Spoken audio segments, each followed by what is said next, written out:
Kung isa ka sa pinanghihinaan ng loob, pakinggan mo to at panoorin at gawing inspirasyon. Anong kinatatakutan mo sa buhay?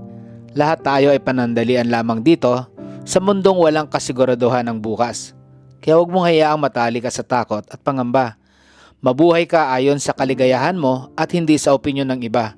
Hindi mo kailangang patunayan ang sarili mo sa kahit sino. Ang mahalaga ay masaya ka at payapa ka sa buhay na pinili mo. Lahat ng problema ay may solusyon. Bawat pagsubok ay may dahilan. At bawat sakit ay may aral na dala.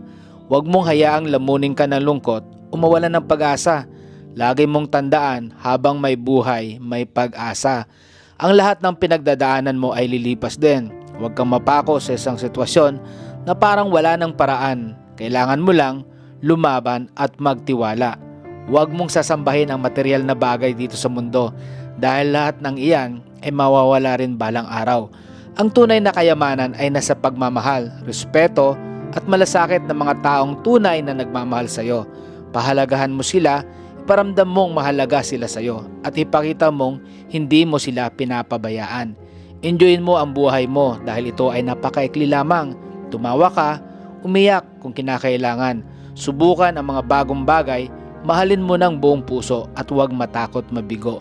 Mabuhay ka ng may saya at layunin, huwag mong sayangin ang pagkakataong maging masaya.